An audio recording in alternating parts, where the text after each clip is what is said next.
Electric field के बारे में देना रिलेशन देना है।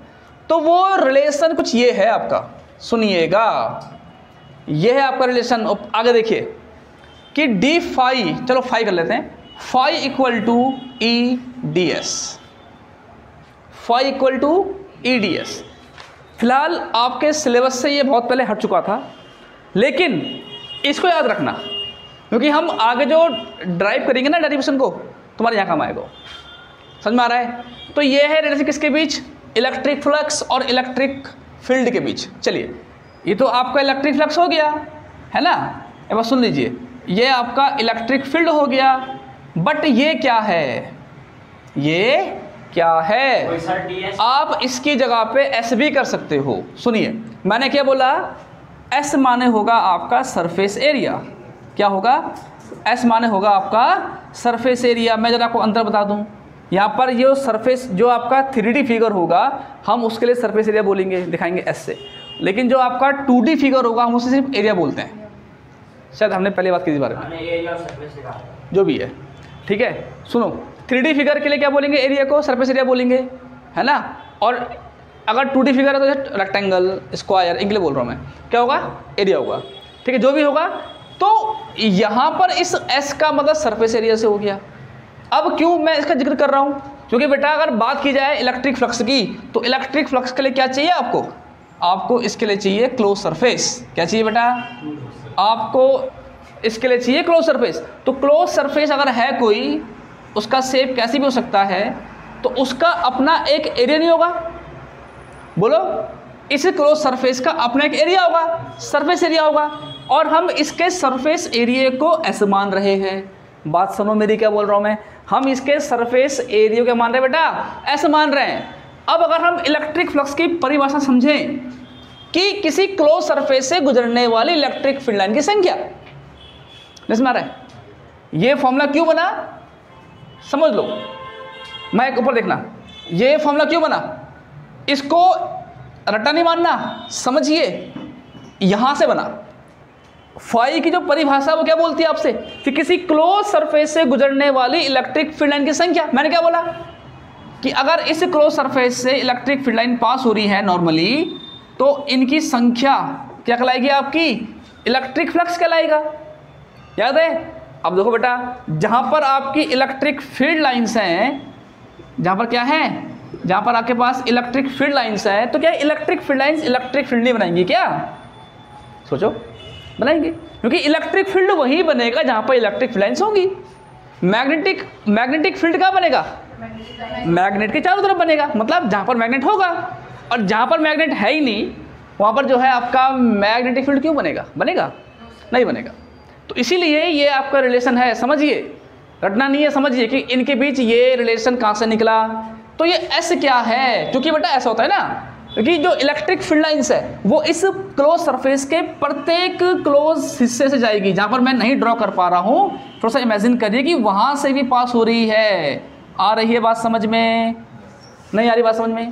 समझ गए ना? जो इलेक्ट्रिक फील्ड लाइन से पूरे सरफेस से पास होगी, जो चीज़ मैं नहीं दिखा पा रहा हूँ वाइट पोर्शन, वहाँ भी बिल्कुल जगह नहीं छूटने वाली है, बिल्कुल जगह नहीं छूटेगी।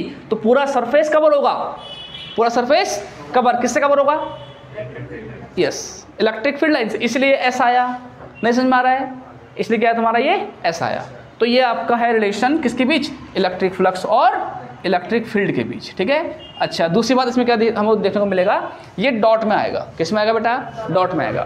क्योंकि डॉट में आने का मतलब इसमें ये है, जब भी डॉट हटेगा आपका, तो डॉट के हटने पर, आपने ये क्लास 11 में पढ़ा होगा, डॉट के हटने पर आता है कॉस थीटा। इसे याद रखिएगा, क्या आता है? कॉस थीटा, है ना। अभी हमने कुछ टाइम पहले एक सवाल, एक ये प्रूफ किया था, है ना, ये प्रूफ किया था हमारा। लेकिन जब मैंने आपसे क्या किया था, मैंने जब साइन हटाया था, क्या हटाया था? साइन, तो दोनों किस में आ गए थे? वेक्टर फॉर्म में आ गए थे, क्रॉस आ गया था। मतलब क्या है इसका? मतलब इस चीज जो भी है, हाँ, अगर ऐसा होता, ये क्रॉस प्रोडक्ट है आपका, अगर ऐसा होता तो क्रॉस के हटने पर वेक्टर हट जाता है ना, और क्या आता है? साइन आता है। तो सेम प्रॉपर्टी इसकी भी होगी।